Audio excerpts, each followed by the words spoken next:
Welcome to Hope for Your Garden. Today on Hope for Your Garden, we're going to be talking about fruit trees. And today I have Bob Ludekins from L.E. Cook Bare Root Fruit Tree and Tree Company. And so maybe you can suggest some good varieties for us that do well here in Los Osos and along the coast. Very gladly. Okay. Bob, what are the differences between your commercially bought apples and then your homeowner varieties? There's so much difference in flavor. There is. I'd like to talk fruit in general, all fruit. Today, fruit is hybridized and developed first for the early market because the farmer gets a better price when it first comes on the market. That's number one. Number two, they're looking at storage quality. They're looking at shipping. They've got to be able to ship it to Chicago, New York, or even overseas. And so when you're developing varieties, number one, production. Number two, ripening date, or excuse me, actually number two is storage and shipping. Number three, ripening date. Then they look at the size of fruit. For example, you talked about apples. They look at a size for a lunch. They sell a lot more in the lunch, and so they want a lunch-size apple. Then down the line, you're looking at the color that people are going to pick up in the market. They want attractive-looking fruit that produces early and stores well and all of this, but keep in mind, they don't talk flavor at all. You can't see flavor. Right. You go to a market, and you look at the stand, and you look at the quality of looks, but you're not looking at flavor. And with the breeding, they're getting earlier fruit that does not get the sun to develop the sugar and develop the flavor. Your best tasting peaches and all come off in July, August, and yet our first eating of them is way back in May and so on, when they're tasteless. And I think as a retail nursery, we should be selling the public trees that have lots of flavor. Right. Because that's what they're looking for today, is just flavor. Flavor, yeah. Whether it be a peach or nectarine or an apple, so on, we've got to get into the flavor that we used to remember when I was younger, when we had trees that developed good flavor. Yeah. I had an apricot when I was growing up there at the nursery that we lost a few years back, and it had such an intense apricot flavor, and it was almost like apricot perfume had been injected, and it made it almost impossible to eat an apricot at the store and have it taste good. It was like, oh, it doesn't have any flavor. Well, this is our public today. Right. They're getting tired of this tasteless fruit. Yeah. And we have an opportunity in the nursery business to develop varieties that have flavor. We were talking about peaches, for example. Right. We were lucky to come up with a sport of a peach that we call Santa Barbara. And we got a call from Goleta down there by Santa Barbara from a nurseryman who had a peach tree that was looking like Alberta fruit. It had the smooth smooth yellow texture, and it was shaped like a Alberta with a point on the end of it. And so we brought wood over and grew it, and sure enough, it grew like an Alberta, yet Albertas require 800, 900 hours of chilling, and down there in Santa Barbara, they do not have that kind of chilling. Right. And so we developed it, and we called it Santa Barbara. It didn't sound better than Goleta, and we called it Santa Barbara, and then actually a few years later, I got a call from Pacific Palisades, where one was right out facing the ocean, producing fruit. We did research on it and found out it was one limb coming out of Ventura peach in our orchard. One single limb that produced an Alberta-type fruit that picked up the low chill of Ventura that was developed out of Southern California. And we have flavor, lots of flavor. Wow. So it's become our number one seller today for backyard nurseries or backyard home use, right, because of the flavor and so on. Oh, wonderful. Our climate is completely different here in Los Osos and along this coastal area compared to Paso Robles, some of the hotter climates. What varieties do well there? You have a very big difference between that area. It's like in the valley, the temperatures of Atascadero in that area is hot during the summer and cold during the winter that you lack here. Some trees require a lot more chilling than others. Okay. You're looking at many varieties that are looking at 900 to 1100 hours of 45 degrees, and you here probably get 300, 350 hours here in this area, where Paso might get 1100 hours, so that gives them a larger range of trees to work with there. For apricots that do well here, that don't require a lot of heat, can you tell me a little bit about the Tropigold apricot? Gladly. Over the years, we've known Blenheim and Royal from this area, and when I was in Moore Park a number of years ago, a nurseman came to me and says his Royal and Blenheim will not do there because he didn't have enough chilling. But he had one in his parking lot that fruited every year beautifully, and is very much like the Blenheim apricot, but seems like it's a sport which has less chilling requirements. And so we started growing it and named it the Tropigold. And fruits very much the same of a Royal or Blenheim type fruit, but it doesn't seem to require the chilling hours that the others do. And so we're very happy for the coastal area to be able to introduce a apricot that will fruit here where we lack the chilling hours. Very excited. Apricot's one of my favorite and harder to get to fruit every year or fruit well even. Should do very well here. Oh, exciting. Okay, now can you work on persimmons? That's You another actually one. should do well with persimmons here. We haven't so far, but the persimmons, I always Have you planted fuyu here? Haven't tried the fuyu. Just Tried the fuyu here. Okay. This is one you eat like an apple. Right. You can eat it when it's still hard and firm. And so many, the old persimmon, the hychia that was used for cooking and making cookies and so on, requires a little bit more chilling. But the fuyu doesn't require the chilling hours, and I think it should do well here. Oh, very The good. only problem you have is you're going to have a sunny area. Okay, for some Put it heat. on the south side to get the summer heat, because again, persimmons are fall. Right. And if you have too cold a spot, it's not going to develop its fruit in time before this winter comes on. Okay. So that, exciting. A lot of time when people are reading about cutting the trees back and where fruit is going to produce, you hear about fruit producing on a spur. What is that? And that's different than a spur apple. So I think that always confuses people. Well, it does. But if you'll notice where these blooms are developing, they're right at the end of a leaf here where you've got a new bud coming out, which will actually be a new limb, but it's called a spur. Okay. And they produce on these spurs. There's a good example right here. They're starting to push out a new limb, but it develops on that spur. And if you prune your tree real heavy, you're not going to get much fruit. You've got to leave some 2-year wood on the tree.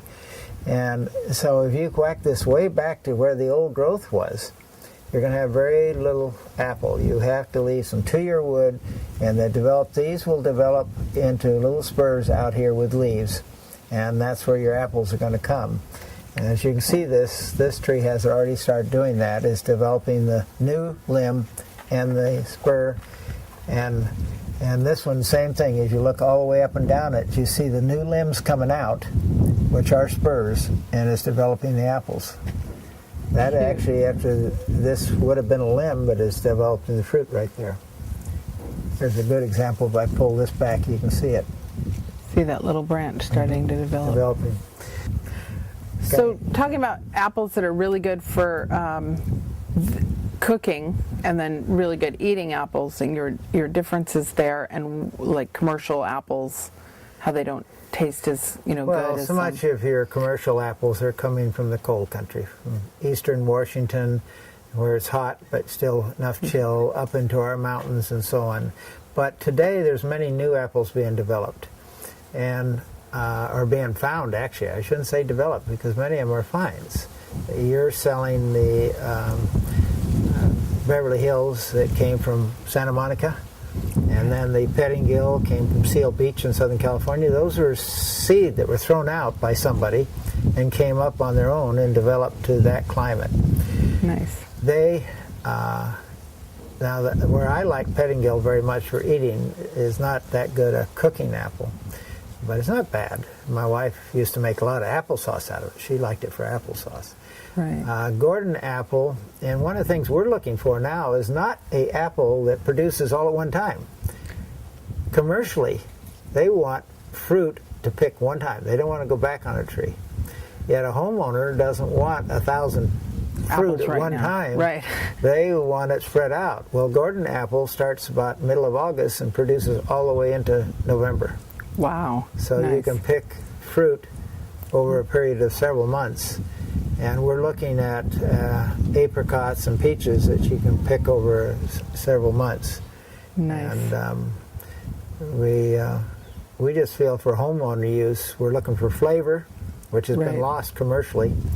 As a person that buys fruit in a store is tasteless. Right. And we're looking for flavor, and we're looking for a homeowner fruit that ripens over a period of time, not all at 1 week. Right.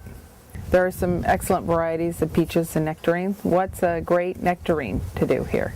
Well, Arctic Fantasy was discovered here in the San Luis Obispo area.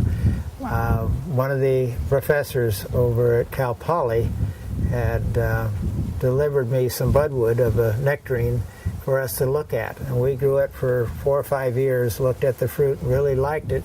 And it blooms early, telling us it's a low chill variety. And it's just a discovery, of which a lot of our fruit that we introduce is discoveries.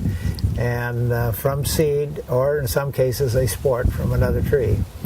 And this is a very colorful nectarine that does well here in the coastal areas, and doesn't require the chilling that you have in that many of the nectarines require.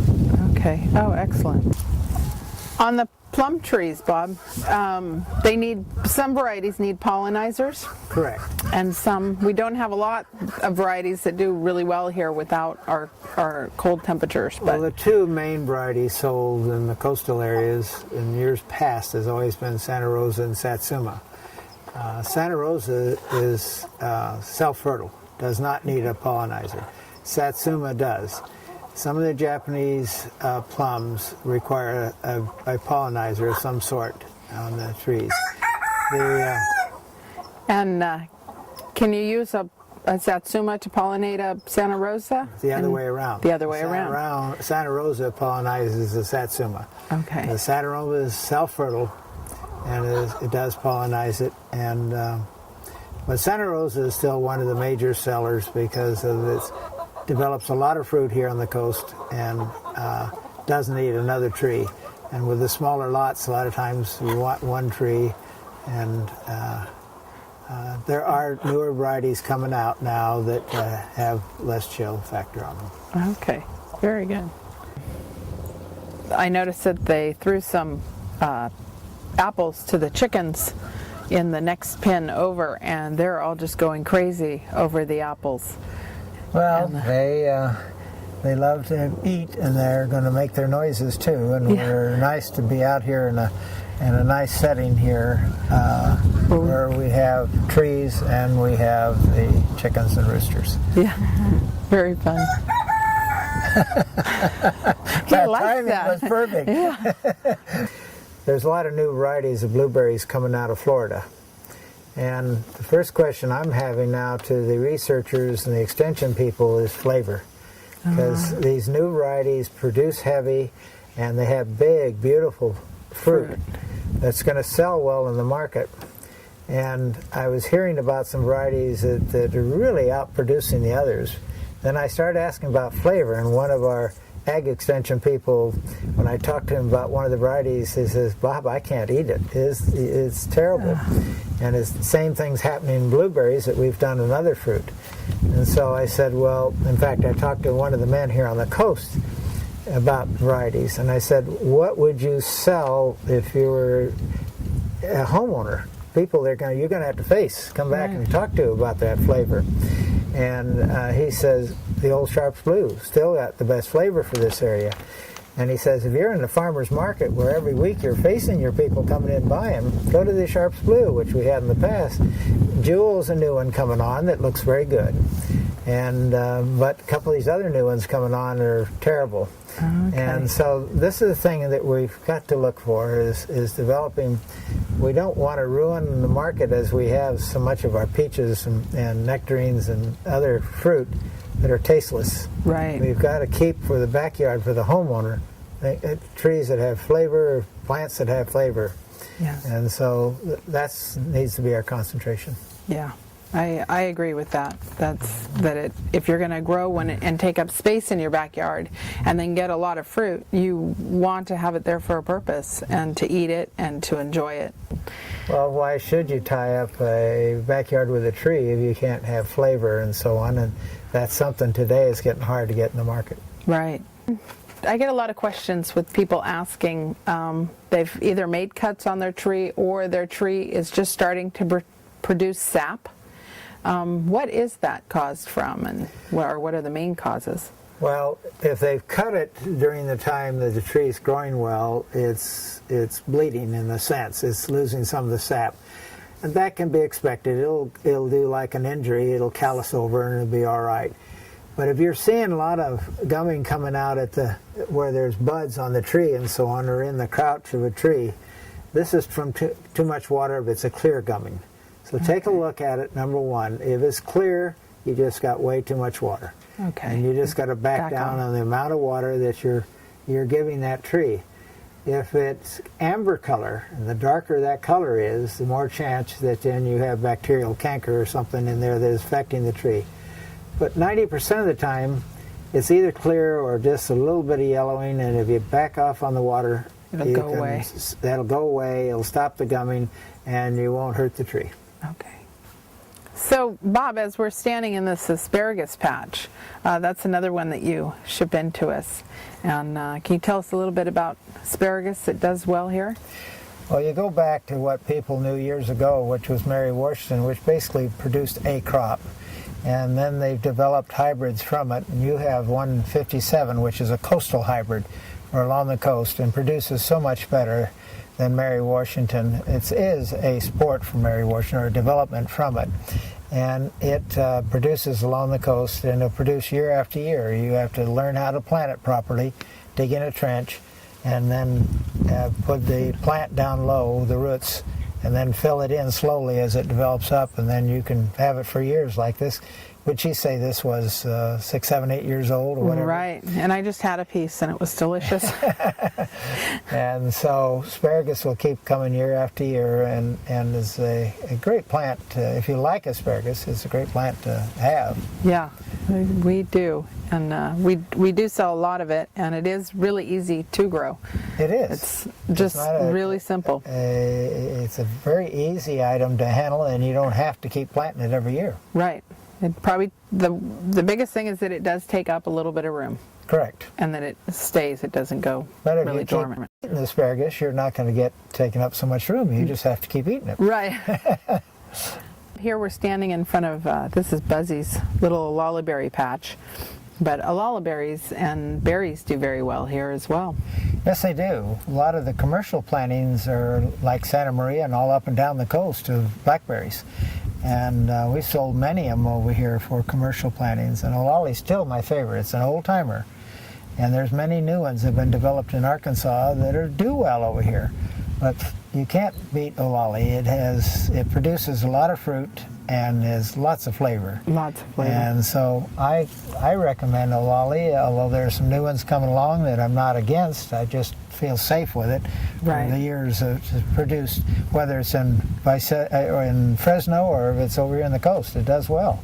As I say, very commercially, disease you've got a lot of resistant. them in Santa Maria and all up and down the coast. Yeah, it is very disease resistant and does very well. The other item that I like is your boysenberries, which is a blackberry. It's just, it came from Southern California. If you go back to Knox Berry Farm, is where boysenberry was developed. Wow. And they had the boysenberry down there for the berry pies and everything else. And it does well here. Now, if you go further north, up into Oregon and so on, they use the youngberry, but they're similar. They're very much similar. But boysenberry along the coast here is an excellent crop. And you get thornless ones, you don't have any thorns to deal with, and people like that. Nice. Well, thank you, Bob, for sharing all your information with us today. And I hope that it has really helped our customers and our audience learn something about fruit trees. Hope it was a pleasure. I enjoyed working with the nurserymen and so on, and I think the public needs to know about new varieties and new opportunities for backyard use. And so thank you for inviting me. So come on, join us. You will enjoy it. You'll stay informed when you So are in planting gardening. your fruit tree, a couple things to keep in mind. You would want to put in a gopher cage if the area has gophers. When you're planting your bare root fruit tree, this one is from last year, so it already has an established root base. But you would want to go ahead and put in some really good planting mix with it, like the Dr. Earth. That's an excellent one. It has mycorrhiza in it and other microbes that will attach to the roots and make your plant healthier and happier for the rest of its life. The bed that you're going to give it of Dr. Earth's planting mix, or whatever planting mix you use, is going to be the bed that it has to live in for the next 20 years. So you want to make it a pretty good bed and give it some really good soil. When you're planting, you want your graft to be out of the sun, shaded, and that will protect this from getting sunburnt. So usually you want that end to be facing north. If you already have a root base, then you would add about 2 to 3 inches of soil below this, and then go ahead and backfill with good soil. Backfill just to the level of where it's at. You don't want to cover your graft or your plant will die. It'll suffocate. And so you really just want to have it about 2 inches below the graft. If you're getting a bare root fruit tree and your roots are just open, you kind of want to make a cone shape out of the soil and then set that root base over that area and then backfill, and then you thoroughly water it in, backfill any more soil that you need to. When your tree is bare root, it won't need as much water as it does during the growing season. So until it has leaves, you just want to check it. And that, depending on the soil, how cold it is, if it's windy, you could go anywhere from a week to 3 weeks before you need to water your tree. So just check the ground on the outside of where that soil meets the new soil, and there I go about 2 to 3 inches down, and that's where I would check to see how moist my soil is. If we have an inch of rain per week, you won't need to water at all, and this should be a very good year. So after your leaves start to form and come out, then that's the time that you would want to go ahead and start to feed your tree. The Dr. Earth fruit tree fertilizer is an excellent source of nutrients and has the mycorrhiza and the probiotics added to it for added nutrition. Out here in Los Osos, I like to feed monthly and feed a little bit less than the package tells you to, and that's because our sand drains nutrients so quickly. If you're in clay soils in some of the Paso, Atascadero, and Napomo areas, there you could go ahead and feed every 2 to 3 months. On pruning your fruit tree, your newly acquired bare root, will probably have few limbs to prune out. The commercial growers would cut them very low and allow them to bush out so that they get all their fruit at one time. But if you're growing it at home and you want a nice little apple tree for the front yard for picking, or backyard for picking fruit, I would actually recommend reaching up, go ahead and topping the tree there. That's where you'll get your crown, so you can walk under and pick, and so that your fruit will ripen up at different times depending on where the sun hits the tree. So some sides are going to ripen sooner than other sides. And then you could go ahead and leave some of your lower branches or cut them off depending on the shape of the tree. When you're pruning your lower branches, you want to keep kind of an alternating branch effect rather than this one is a little bit off-sided. We have almost all the branches coming from one side. I would actually prune these off, and then that will allow my spurs on the other side to grow, and it'll give me a much more even tree. I just want to share with you a gift I got for Christmas. It's called the Gardener's Hollow Leg, and it is making my job at the nursery even easier. It's a canvas bag that has a patented ring that folds soft, so it just hangs on the side, and then you can use it for deadheading or picking up weeds.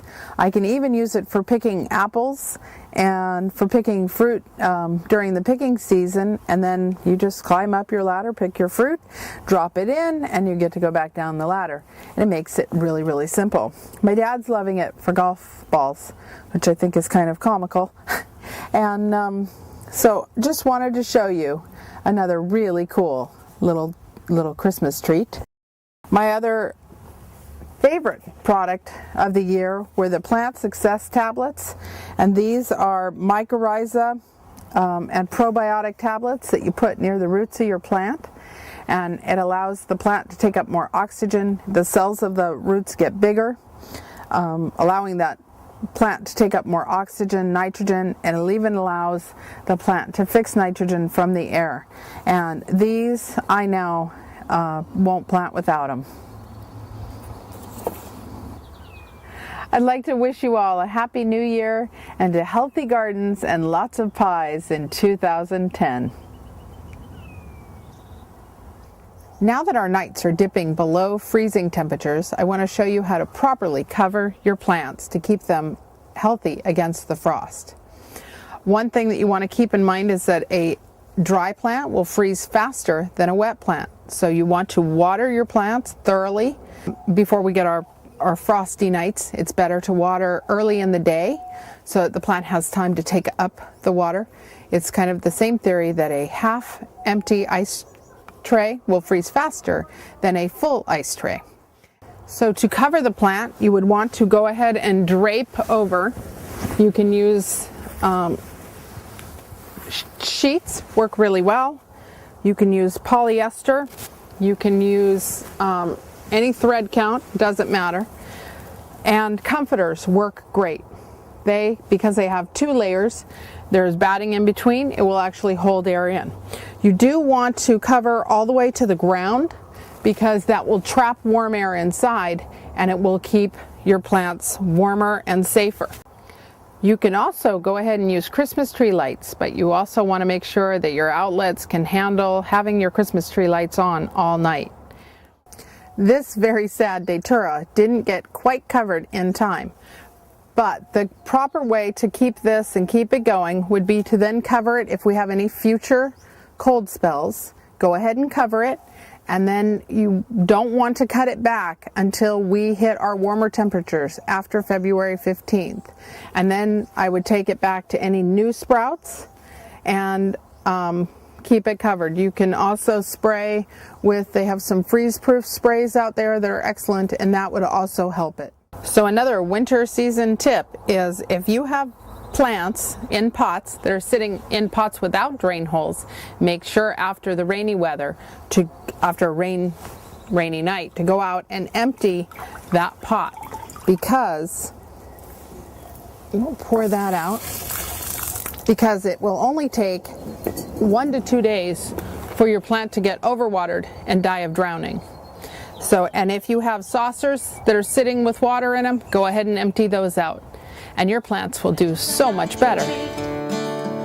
Oh, for your garden blossoms blooming soil sweet. So come on, join us, you will enjoy it. You'll stay informed when you are gardening.